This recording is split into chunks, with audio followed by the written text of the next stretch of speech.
Je ne pense pas que nos lives soient plus violents que d'habitude. Cela dit, les lives du Fragile Tour sont un peu plus calmes que ceux des tournées précédentes. À Woodstock, par exemple, si mes souvenirs sont bons, notre set était tout sauf calme.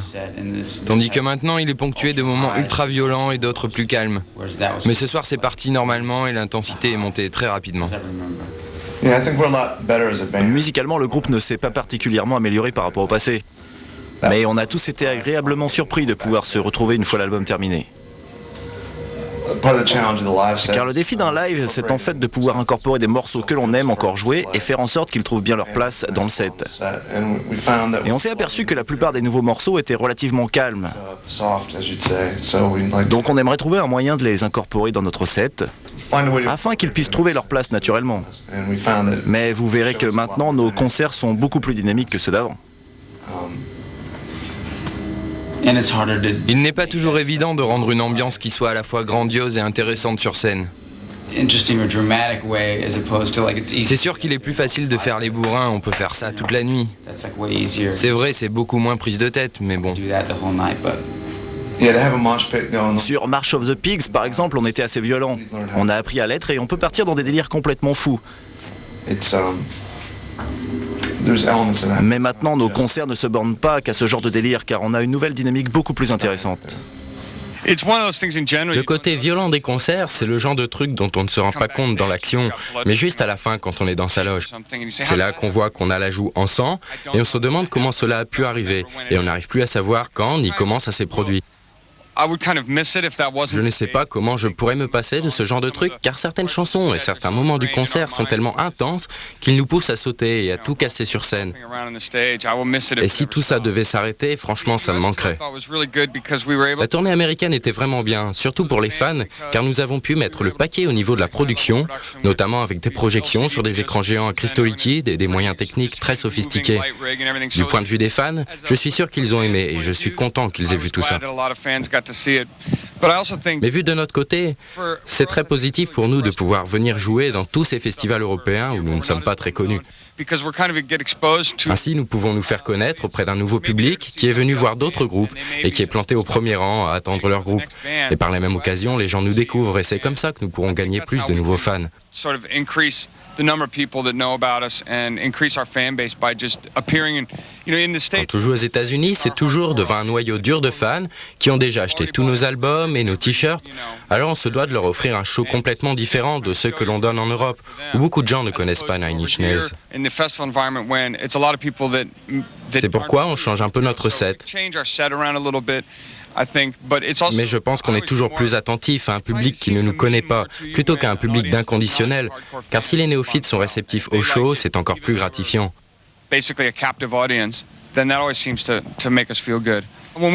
La dernière fois que nous sommes venus à Paris, on avait projeté des visuels sur un écran géant.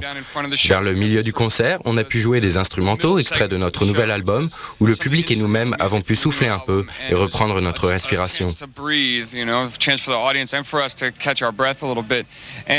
Durant le festival de Werchter, par exemple, nous n'avons pas incorporé d'instrumentaux calmes, mais principalement des morceaux violents et énervés. Mais il faut voir que ce concert est plus court. Il compte une demi-heure en moins que les concerts normaux. Voilà pourquoi ce concert contient beaucoup de chansons speed et énergiques, et il n'y a aucun passage reposant au milieu. Toute cette tournée s'est relativement bien passée. En Europe, c'était vraiment bien, au Japon, plutôt médiocre, puis nous sommes allés en Australie, où on a joué dans de gros festivals. Aujourd'hui, le bilan est positif. J'ai été agréablement surpris car les gens qui ne nous connaissaient pas et qui ont pu nous voir ont été vraiment impressionnés. Par la suite, on est reparti aux États-Unis. On a remanié le show pour une tournée des stades inédites dont je suis très fier. C'était un show très intéressant, surtout au niveau de la production. On y a joué un tas de nouveaux titres et le public a beaucoup aimé. Maintenant, le fait de participer à ces festivals d'été en Europe, c'est un peu comme si j'attaquais mon set de manière encore plus violente et plus dépouillée. Sans rien prévoir et sans aucune production, en sachant aussi que le public qui s'est déplacé ne vient pas spécialement pour voir Nine Inch Nails. C'est un défi assez délirant qui tient carrément du test. Car on sort d'un terrain conquis pour jouer en première partie d'un groupe qu'on ne connaît même pas, comme Oasis par exemple. Je suis assez serein quant à mon retour à la vie normale. Nous allons rentrer aux États-Unis où nous bosserons sur un album live ainsi que sur un projet nettement plus dépouillé. Cela nous demandera 2 mois de travail, enfin on verra, mais pour le moment je suis serein. Un mini-album est déjà prêt, mais on se bat avec notre maison de disques qui ne veut pas le sortir. C'est en quelque sorte un nouvel album, enfin on verra ce que ça donnera.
No, they can all sleep soundly, and every little fucking pig is alright.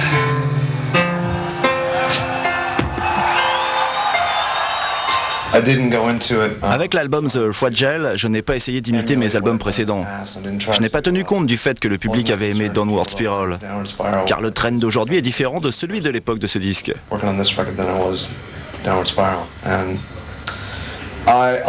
Je me suis donné carte blanche pour expérimenter des trucs que je n'aurais pas pu faire par le passé.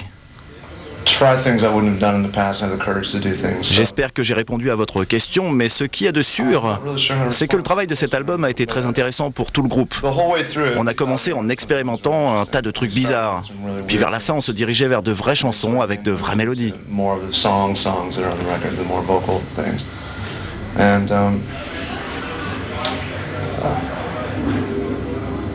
Et qu'est-ce que je pourrais dire de plus? J'adore cet album et j'en suis fier.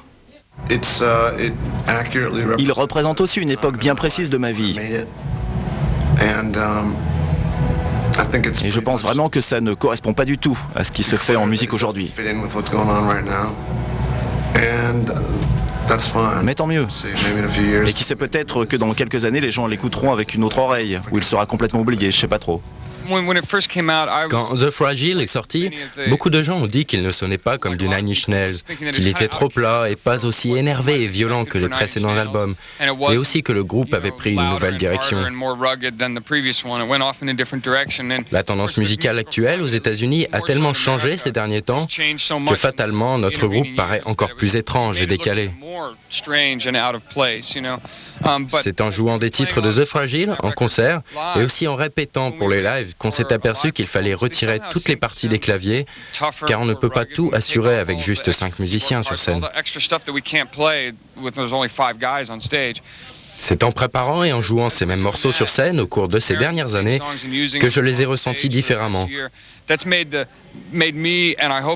J'espère qu'il en est de même pour le public, qui en concert retrouvera ce qu'il aime chez Nine Inch Nails, même si on trouve que ce dernier album est trop calme et surproduit.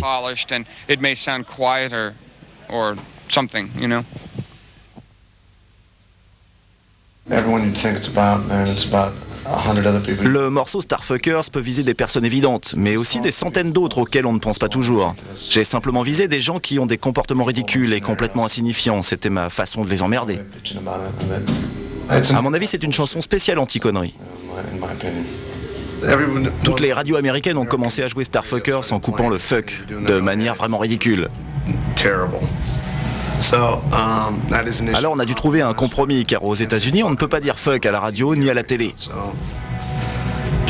On a dû simplement remplacer le F par le S, même si pour moi ce n'est pas un compromis. Mais cette histoire m'a permis de faire passer un peu mon message, car Nine Inch Nails ne reçoit pas de réel soutien de la part des radios ou des chaînes de télé.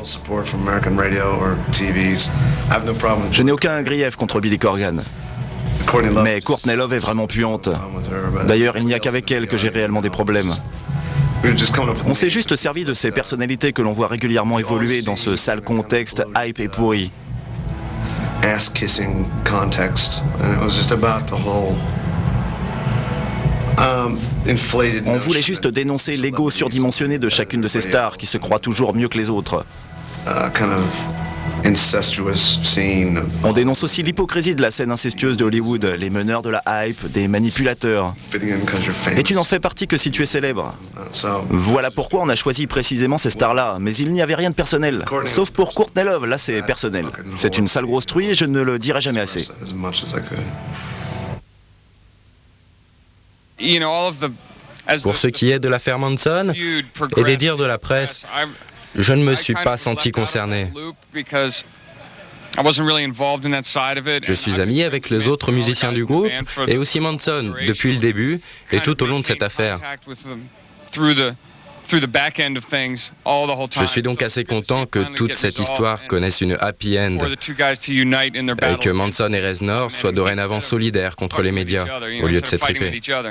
It felt good to reacquaint J'ai pu oublier et mettre le passé entre parenthèses. Ça fait toujours du bien. Car Manson est un ami cher, c'est juste qu'à un moment, on n'était plus trop sur la même longueur d'onde. And when we talked about him coming out in New York and On playing, avait même décidé qu'il vienne à New York pour jouer avec nous. it was one of those. On a passé de bons moments sur scène où tout marchait bien de nouveau entre nous. C'était vraiment super. So, I felt good about it.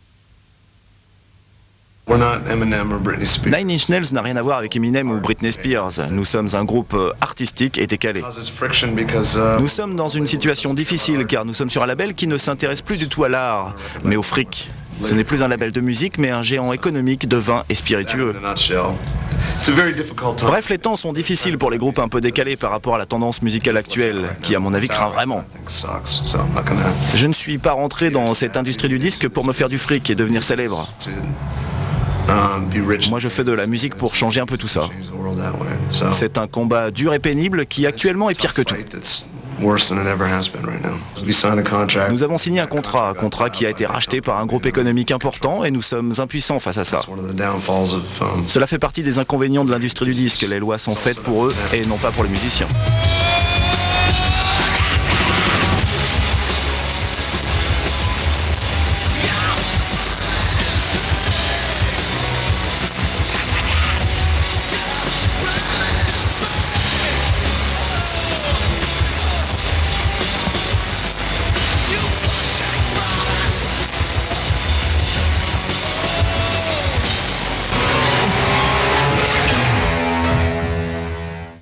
I can't tell you where it comes from in me. Je ne peux pas vous dire d'où me vient toute cette haine, But maybe there's some. mais peut-être qu'il y a des explications à cela. That's what we are now. Is, Les gens peuvent enfin vraiment comprendre notre musique et s'en servir comme une espèce d'exutoire à leur propre haine. to that. It's a way to let it out. Voilà pourquoi je fais de la musique, pour pouvoir me libérer de cette haine que j'ai dans la tête, et je me sens mieux après. Felt better making it, and then when we started Et playing, pendant les concerts, je vois bien que le public me crie aussi sa haine, et prouve bien que je ne suis pas le seul à avoir ce sentiment-là.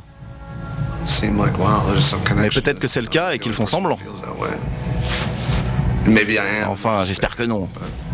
I hope they're not. I know what it's like to Je sais ce que c'est d'être privé de liberté artistique, et d'avoir quelqu'un derrière soi qui ne comprend rien à rien, tell you what you can and qui can't dicte do tout ce qu'on with doit faire ou ne pas faire, qui choisit les morceaux que je dois mettre ou pas sur un album, qui sélectionne à ma place le réalisateur ou la fille qui jouera dans mon clip, And et aussi ce que je dois dire ou pas. want to work with bands that need that. I want Je refuse de travailler avec des gens comme ça. Je veux évoluer dans une atmosphère où je peux m'exprimer librement. You're allowed to realize that. And you're Je veux encouraged. que l'on m'encourage à concrétiser mon art. Kmart won't sell your Et si ma musique ne plaît pas, je préfère que mon disque ne soit pas vendu dans certains supermarchés. try to promote just freedom, creative Je process. suis à fond pour la liberté artistique. Je refuse que l'on évalue mon travail sur des bases purement économiques et financières. What Democrat J'en ai ras-le-bol de tout ça. unions should be moved to Et Nine Inch Nails est confronté à tout ça maintenant, malheureusement. Nine Inch Nails, and I don't think Je ne pense pas qu'on puisse encourager l'art dans un tel climat, car la musique c'est de l'art et ça doit le rester. Je travaille sur différents projets parallèles, dont un dans lequel quelqu'un me remplacerait au chant. Je recherche une voix intéressante pour interpréter mes chansons. Danny et moi travaillons également sur le projet Tapeworm, dans lequel je ne chante pas. On a vraiment beaucoup de choses en cours et j'aimerais aller au bout de tout ça. Il faut donc que l'on trouve du temps pour le faire. On a des chutes de studio pour The Fragile, ainsi que des inédits. Mais je ne pense pas qu'il y aura, comme par le passé, une suite avec des remixes. Je ne pense pas que ce soit approprié. J'en ai un peu marre. Je ne veux pas refaire le coup de vendre un disque sous notre nom en le faisant remixer par d'autres, c'est trop facile. C'est trop facile de donner le travail aux autres et de ne rien faire. Et de sortir un disque avec des adaptations. Je ne sais pas vraiment pour l'instant, on verra à la fin de la tournée. Mais c'est sûr qu'il y aura quelque chose. J'ai toujours quelque chose à dire sous le nom de Nine Inch Nails. Ce n'est pas encore mort. Mais vraiment, je voudrais me consacrer à d'autres projets non aboutis et continuer la production. Peut-être même travailler sur une bande originale de film. Le prochain disque sera très certainement dépouillé, sans pour autant être acoustique.